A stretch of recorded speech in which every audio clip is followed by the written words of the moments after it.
欢迎收看频道 DH 娱乐新闻，订阅频道，不要错过当天最热门的新闻。我们今天的时事通讯涵盖以下内容：河敦的小可乐一星刷屏，众人评价杨紫惹人喜爱。随着2部轰动剧的成名，杨紫的影视业似乎被卸掉了。首先，我努力拍摄了1年的剪辑之旅，因粉丝破坏粉丝地位而被央视点名批评。那么当时，鉴于节目组正在挑选一个不错的档期，所以已经有一段时间没有上线了，以至于男主的尴尬被揭穿，现在无疑是深陷其中，所以第1部一般不会上映。在最快的网盘无法沟通后，长篇大论的余生终于画上了句号。尽管如此，现在正值送礼季，所以必须交出原曲作品播出。接连遇到2次转念一想，女分析师对她的出演就太过分了。粉丝们为她的作品守候了那么久，女临床医生真的在说话。精力肯定是不缺的，随着流量的腾飞，工作和杨紫的问题还是有的。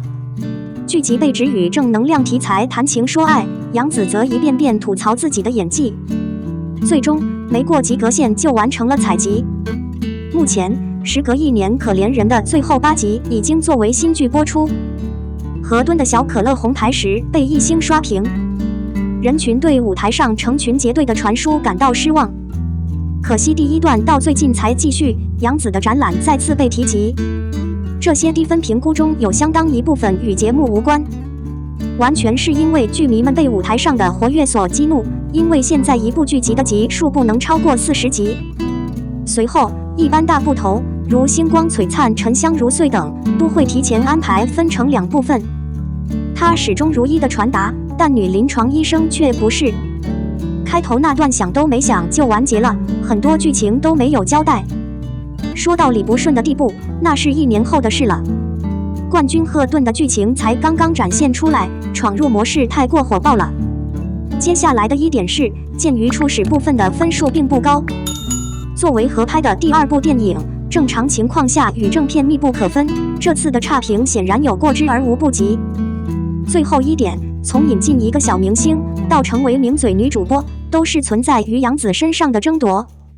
颜值和能力一直都在，小可乐这次也不例外，在评论区获得低分询价。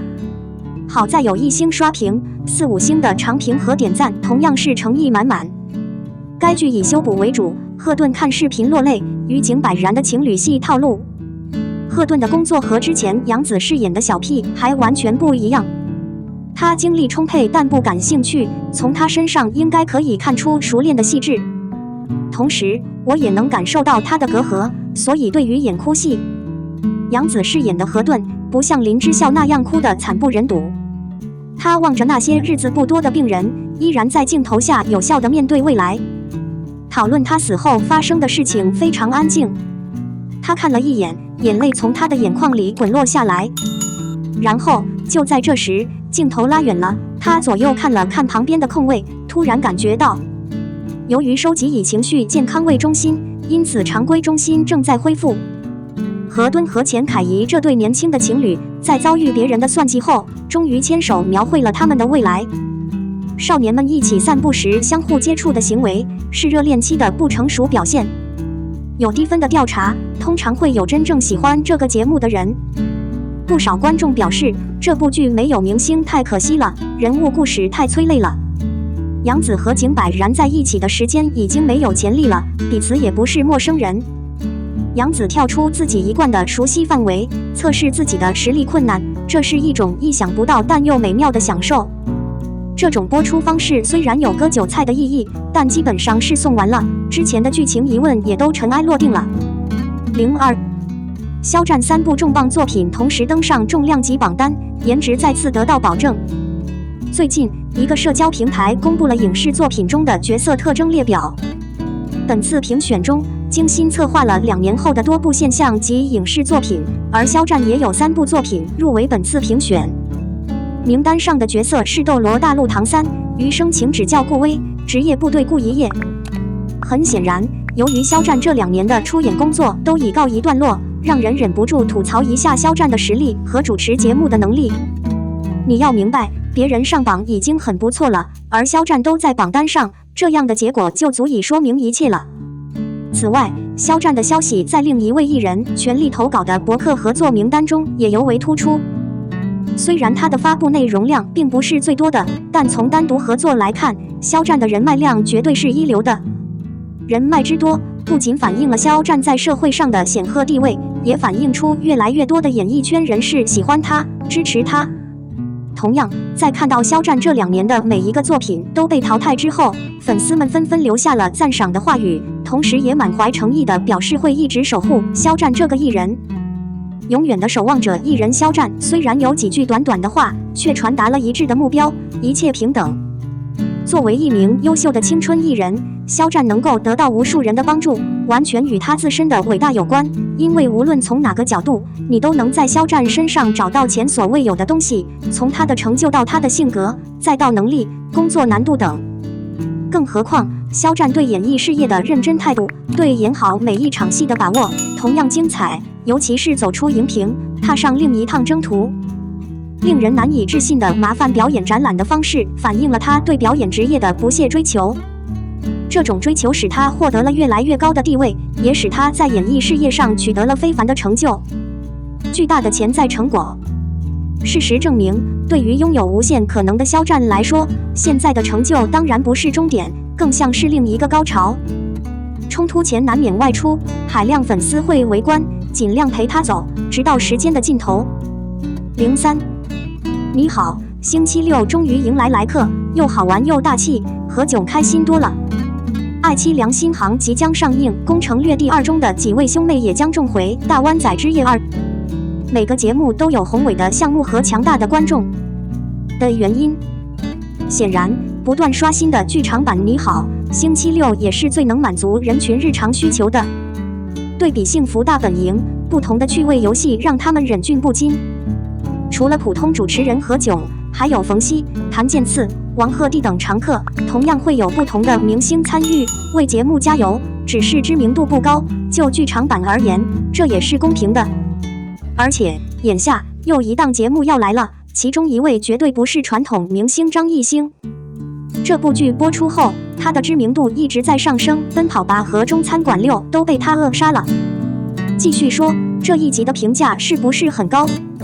节目你好，星期六分为4组，每组2人。王鹤棣迎来了《桃花坞50公里》中的武大靖、杨迪、周岩、汪东城、谭健次。更何况何炅是和张艺兴合作的，理由是他们合作过《向往的年华》，关系还算不错。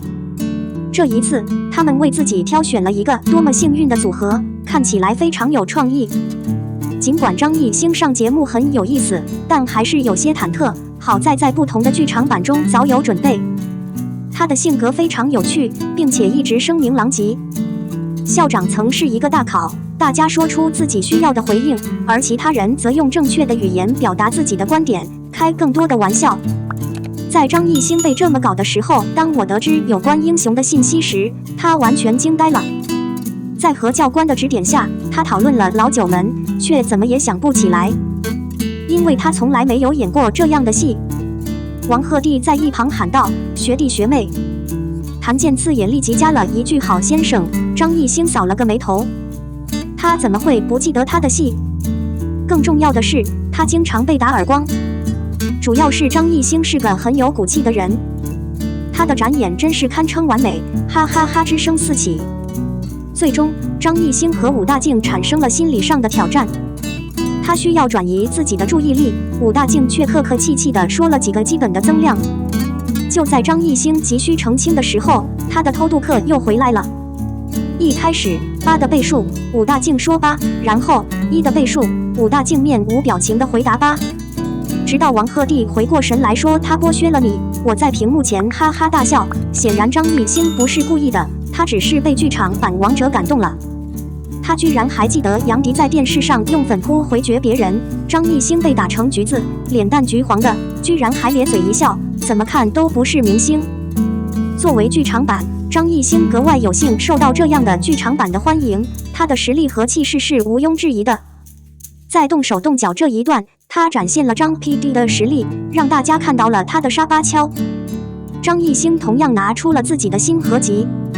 节目开始前，他给小伙伴们发了一段限时视频。赵丽颖、李荣浩、郑钧、郑恺都在鼓励他。这是一次又一次的震惊。此外，张艺兴的老师黄磊也在其中。这应该是关于永远向往的幻想吧。张艺兴、何炅、黄磊，他们还能再抱紧一次大合体吗？显然，张艺兴加盟你好星期六是何炅最开心的事情，因为《向往的天长地久》中两人的关系一般都很好，而且两人之间的关系也很给力，所以张艺兴加入了何老师的指导下，我立刻进行了调整。何炅在张艺兴身边，满脸得意又慈祥的笑容，像是在炫耀自己的孩子。万一黄磊也来了，三人一组。何老师跟在张艺兴身后，同样是匆匆忙忙，更衬托出了张艺兴的清秀。这种神态才是他们最需要看到的，而不是那种两面相亲。不得不说，张艺兴真的是找到了完美的人。别说他是大明星了，就是人尽皆知。在如此短的时间内将重点转移到他自己身上是很困难的。许多人会在协助改变环境之前出现在镜头前，而不是引起所有人的注意或羞辱。此外，如果有一些知名的主人同行，这将是一个无限放松的环境，让游客和人群都能保持良好的心态。我相信所有的戏剧表演都可以像你好星期六一样，吸引更多的追随者。所以嗨星期六这一集非常耐人寻味。张艺兴的出现让所有人都笑到了巅峰。汪东城的演讲相当有趣，连续看了2遍，忍不住想笑。以下系统将进行：周深、秦霄贤、杨超越、张凌和，大家都很期待。你怎么看张艺兴的演讲呢？我们的新闻部分文此结束，欢迎把你们的想法留在评论区，大家一起讨论一下。